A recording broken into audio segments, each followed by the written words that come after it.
Shaukat Muqaddam Pakistan navy के साबिक officer हैं। रिटायरमेंट के बाद 2 मुल्कों जनूबी कोरिया और कज़ाकिस्तान में पाकिस्तान के सफ़ीर रहे। इनकी 2 साहिबजादियाँ और एक बेटा है। दूसरी बेटी का नाम नूर मुकद्दम था। नूर 20 जुलाई की शाम हौलनाक तरीके से कत्ल हो गई और इस कत्ल ने पूरे इस्लामाबाद को हिलाकर रख दिया। लोग 5 दिन से दहशत ज़दा हैं। नूर के साथ क्या हुआ, इस तरफ आने से पहले मैं आपसे एक दूसरी फैमिली का तारुफ भी कराऊंगा। पाकिस्तान में जाफ़र ब्रादर्स के नाम से एक बड़ा बिज़नेस ग्रुप है। ये लोग खरबों रुपए के मुख्तलिफ़ कारोबार करते हैं। जाफ़र ब्रादर्स के एक भाई अब्दुल कादिर जाफ़र लंदन में पाकिस्तान के हाई कमिश्नर भी रहे हैं। उनके साहिबजादे ज़ाकिर जाफ़र भी अरबपति हैं। ज़ाकिर जाफ़र का बिज़नेस बरतानिया और अमेरिका तक फैला हुआ है। कराची में रहते हैं, लेकिन उमरा की तरह उन्होंने भी अपना एक घर इस्लामाबाद के पोश एरिया F74 में बना रखा है और फैमिली कराची और इस्लामाबाद दोनों जगहों पर रहती है। ज़ाकिर जाफ़र के 2 बेटे और एक बेटी है और बेगम असमत का ताल्लुक़ आदम जी फैमिली से है। ज़ाकिर जाफ़र के बड़े बेटे का नाम ज़ाहिर ज़ाकिर जाफ़र है। ये उर्फ़ आम में ज़ाहिर जाफ़र कहलाता है। अमेरिका में पैदा हुआ, न्यू जर्सी में पढ़ता रहा, लंदन में भी ज़ेरे तालीम रहा और ये आजकल पाकिस्तान में रहता था। दुनिया में पागलपन की 9 वजूहात होती हैं।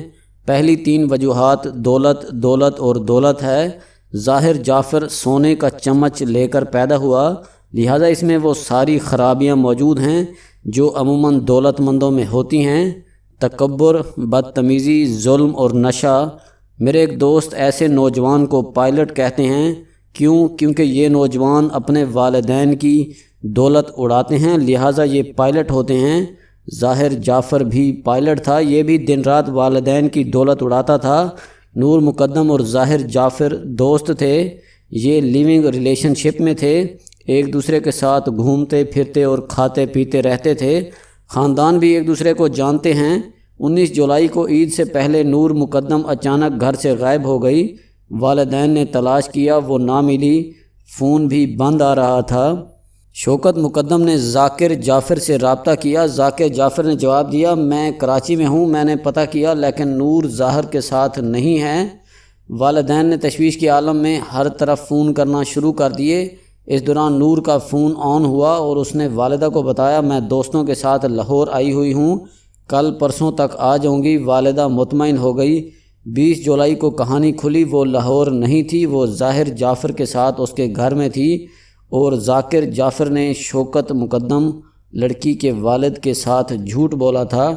20 जुलाई 4 बजे नूर और ज़ाहिर का झगड़ा हुआ और ज़ाहिर ने उसे मारना शुरू कर दिया। नूर ने जान बचाने के लिए रोशनदान खोलकर पहली मंजिल से छलांग लगा दी।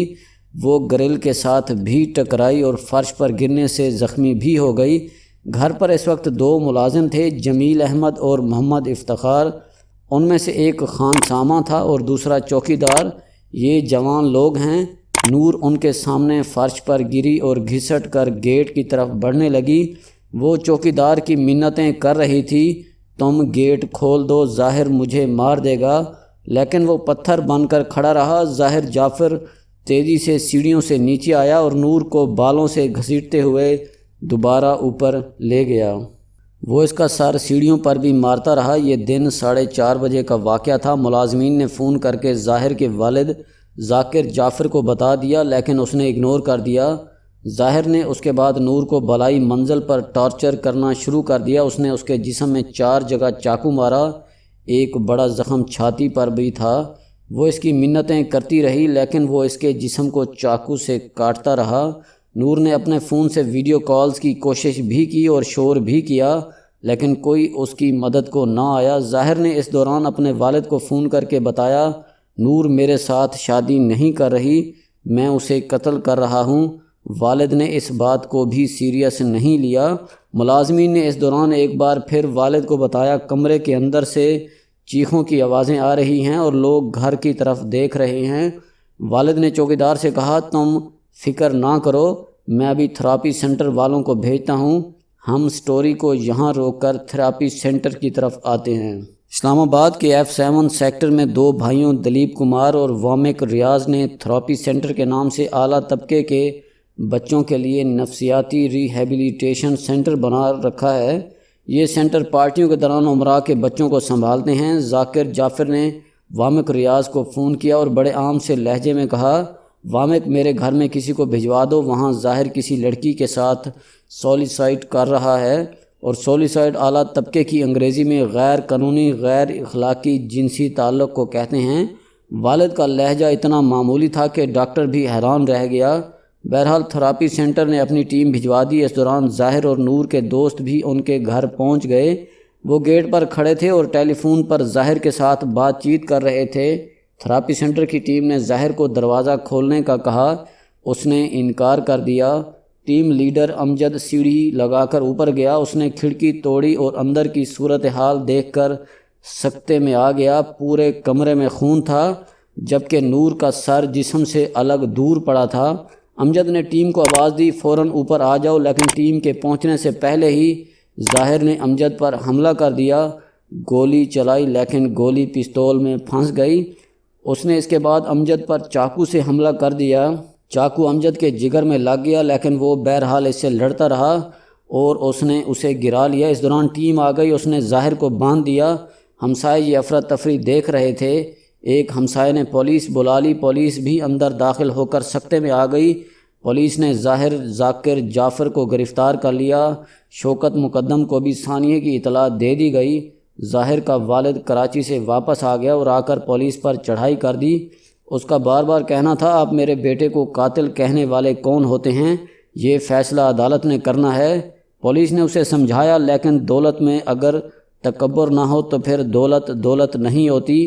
ذاکر جعفر نے وکلاء کی لائن بھی لگا دی اور ہر طرف سے دباؤ بھی ڈالنا شروع کر دیا۔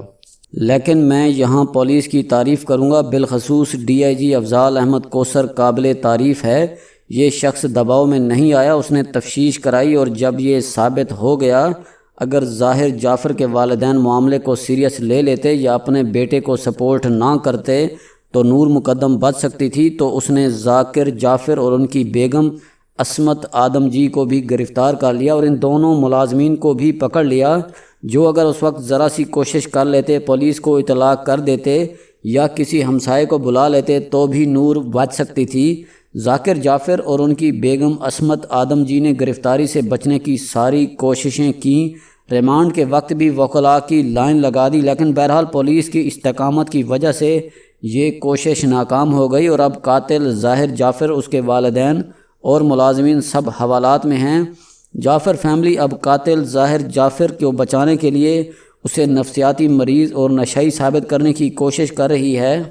یہ لوگ جان بوجھ کر سوشل میڈیا پر ایسی خبریں پھیلا رہے ہیں۔ یہ امریکہ میں بھی جیل میں رہا اور اسے لندن سے بھی وائلنس کی وجہ سے نکال دیا گیا تھا، وغیرہ وغیرہ۔ یہ بھی پتہ چلا ذاکر جعفر اور عصمت آدم جی کو جب نور کے قتل کا علم ہو گیا تو انہوں نے تھراپی سینٹر کے ساتھ مل کر ظاہر جعفر کو نفسیاتی مجرم بنانے کی کوشش کی۔ پولیس کو بھی گھر میں داخل ہونے کی اجازت نہیں دی گئی تھی۔ پولیس گیٹ پھلانگ کر اندر گئی تھی۔ پولیس نے جب ظاہر کو گرفتار کیا تھا تو وہ اس وقت بھی ہوش و حواس میں تھا اور یہ آج بھی مکمل سینسز میں ہے۔ آپ اس کی چالاکی دیکھیے، یہ پولیس کے ہر سوال پر ایک ہی جواب دیتا ہے، میں امریکی شہری ہوں، مجھ پر پاکستانی قوانین کا اطلاق نہیں ہوتا اور آپ مجھ سے میرے وکیل کے ذریعے سوال کریں۔ یہ پولیس کو بیان نہیں دے رہا۔ والدین نے بھی اس کے دماغی توازن کی خرابی کی رپورٹس بنوانی شروع کر دی ہیں۔ نور مقدم کیس، افغان سفیر کی بیٹی کا واقعہ اور عثمان مرزا کیس سڑتے ہوئے جوہر کا صرف ایک جھونکا ہے۔ اسلام آباد میں ایسے سینکڑوں ہزاروں واقعات ہو چکے ہیں اور روز ہو بھی رہے ہیں۔ شہر پارٹیوں، نشائیوں اور امراء کے بچوں کی واہیات حرکات کا سرکس بن چکا ہے۔ آپ رات کے وقت سڑک پر نہیں نکل سکتے کیونکہ نشے میں دھت لوگ آپ کو کچل جائیں گے، اور ان کے والدین بڑے آرام سے میرے بچے سولیسائڈ کر رہے تھے کہیں گے، اور بچے اگلی فلائٹ پکڑ کر باہر چلے جائیں گے۔ یہ ہے اسلام آباد۔ شہر کے نام پر جنگل، اور اس جنگل کے ٹائیگر اعظم ہیں عمران خان۔ شکریہ۔